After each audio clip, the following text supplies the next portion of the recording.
I did a little work off screen.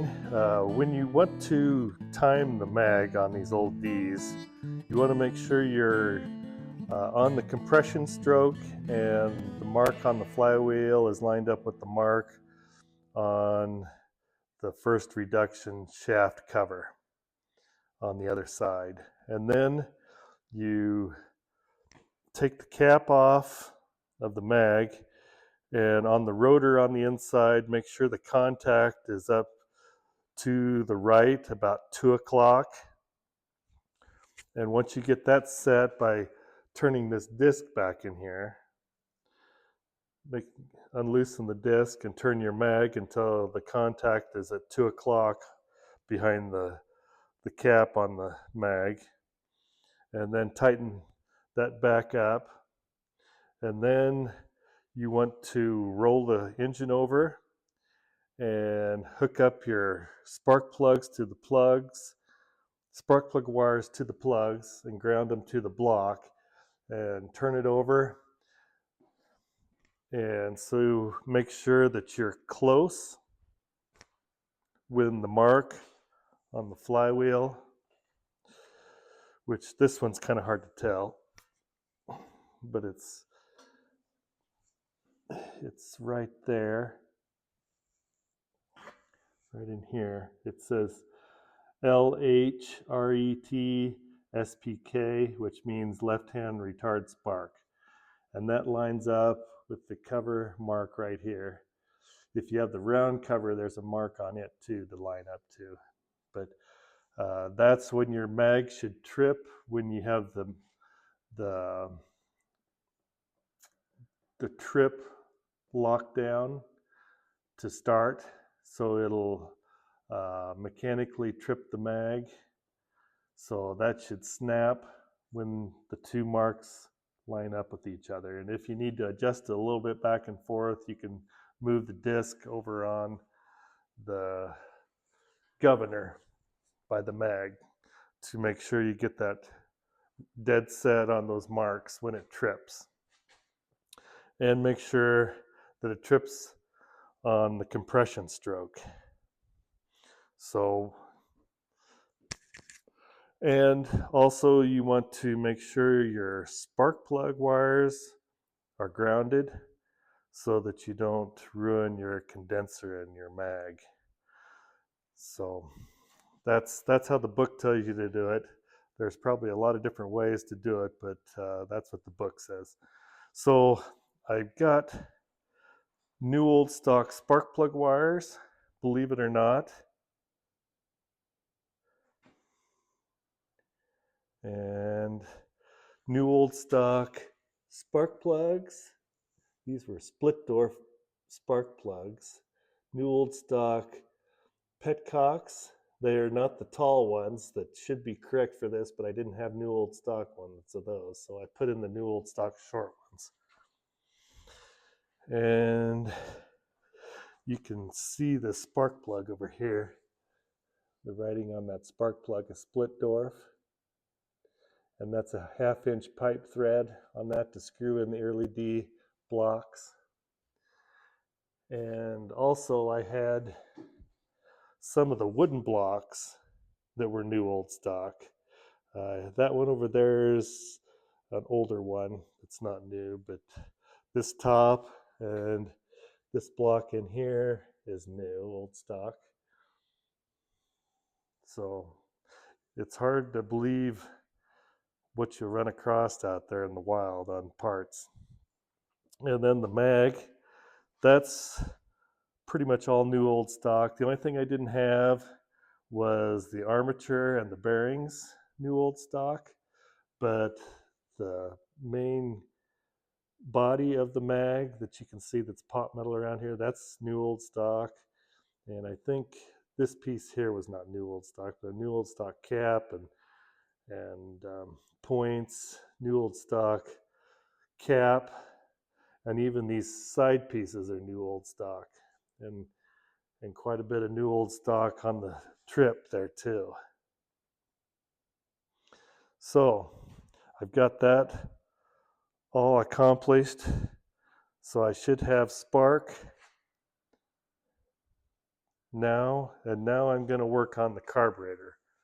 I got this new old stock carburetor, um, new old stock water injection valve. I did have to put a new cock on the end, so that's not new old stock, but it is new. And I think I had to put a new butterfly on the top, but the rest of it was new old stock. And I think I took it apart here a couple years ago and put in a new float. So I think it's ready to go.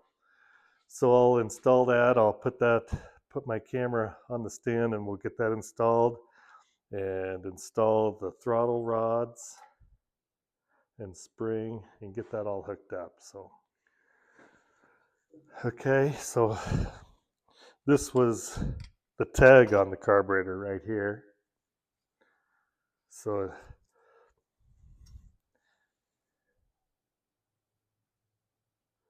DLT 304. I don't know what that, I think that's a John Deere part number on there from some era. It's probably the assembly number.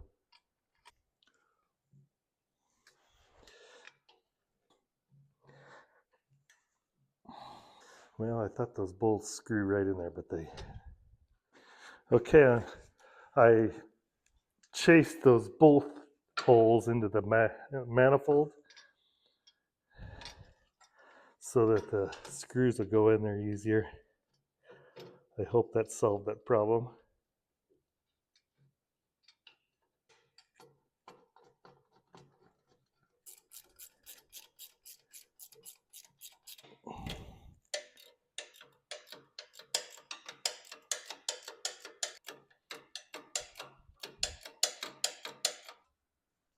Okay.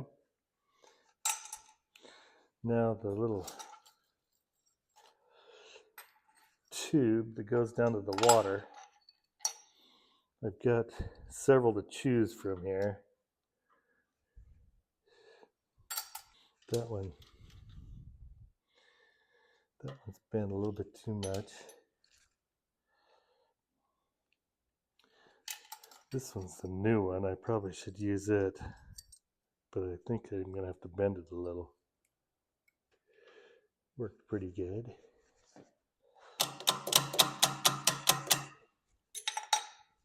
I will have to go get a nut. Or was that? Oh, that was it. Got to run and get another nut. Found a nut. It's new too, but put that in there. Let's see. That is the tag on it was a kind of a neat tag. It's a metal tag, AD53, and I've already installed the port that goes in the block, so that's done. And that was a new old stock port.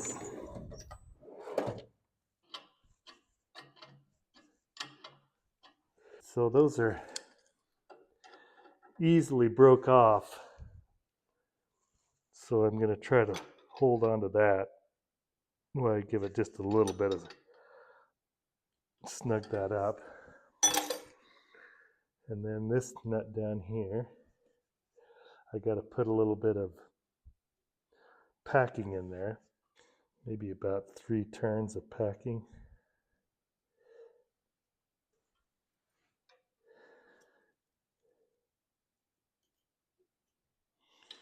And then run the nut down on that and snug that up. Looks good. Now to hook up the water injection valve rod. This has still got the original tag on it also. And they really got a lot of wire hooked on there. So I still got to bend the handle on the back side of this rod. Once I get it hooked up here, I'll have better idea of where I need to bend that. I probably will take the little torch and heat the rod a little bit and bend the handle into it. Get that hooked up. Now we'll work on the throttle rod. This was a new piece here.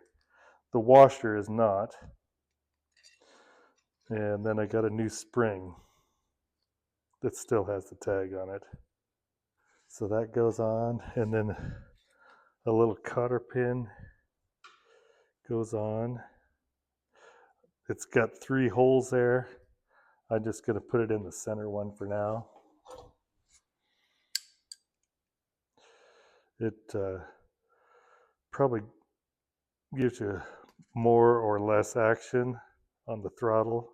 Depends on where you have the cotter pin and in which hole. So we'll just kind of go with the medium action on that. And then there's a jam nut and the elbow. A new old stock elbow. It probably needs to be cleaned out too, it looks like. It's a little rusty. Have to chase those threads a little bit. So I got a tap here. I'm gonna clean those threads out. It's got some rust in there.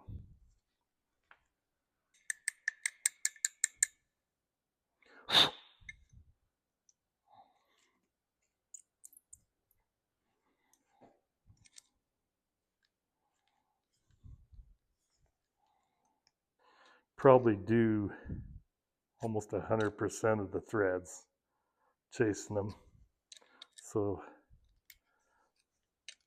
I don't have to deal with threads that won't go together. But if you've never seen it done, yeah, you need a tap and die set, and see, you can clean out those threads, and then it'll go right on. Okay, now take the tag off of the plunger that goes into the governor. So the butterfly, when it's clear back against the spring detent, the butterfly is closed in, so you want to have that butterfly completely closed when your throttle handle is clear back. Cotter pins. Okay, so when you push the throttle clear back, you should be able to drop it in that hole with the butterfly clear closed, but I think I'm just it's a tight fit. I think my butterfly isn't quite closed. I got to turn this back another turn or two. Pretty close right there. When you pull back the throttle,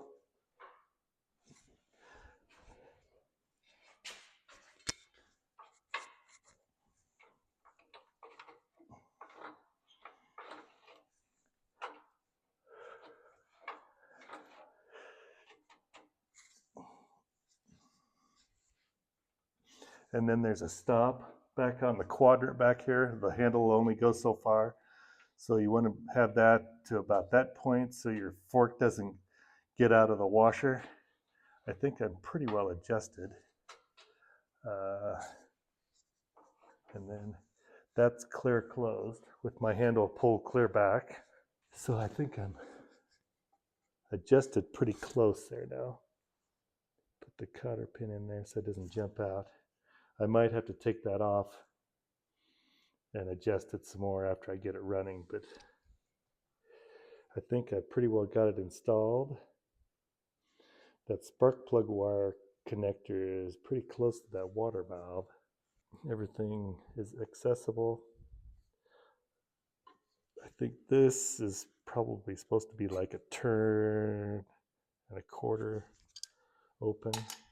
So that's kind of, and this here, I don't know how much pressure You can adjust that when it's running, but that pretty much mounts the carburetor. Now I'll go to the other side and I'll put the air cleaner on. Okay, on the right side of the tractor we need an air cleaner, and I found this new old stock one. It's an AD 110, and the filter element is like brand new in there.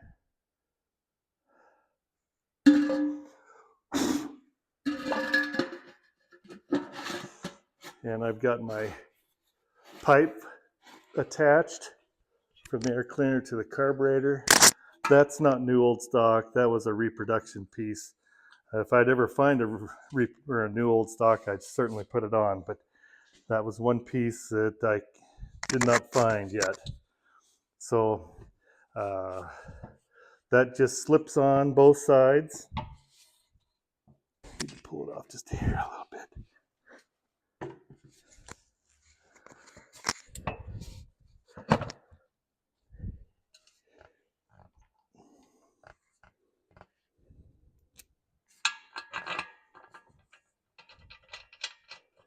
Once I get this done, all I need to do is get my gas tank on. I bought what I think is a new old stock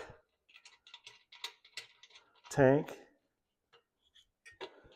and I started getting it ready yesterday and realized that there was some sort of a sealer on the inside that was starting to chip off, so I think I'm going to have to clean that out and maybe reseal it. It's got to sit pretty close right there, I think.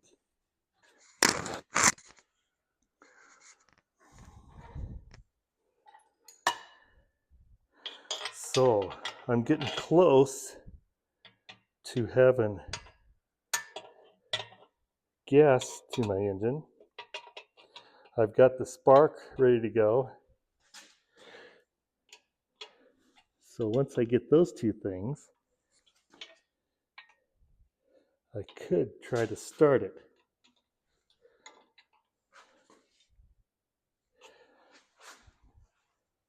Make sure it's kind of square on there. And that'll be an exciting day. I think I'm just a couple episodes away from starting it at the most. And there, that's attached. Got the filter and then my intake pipe.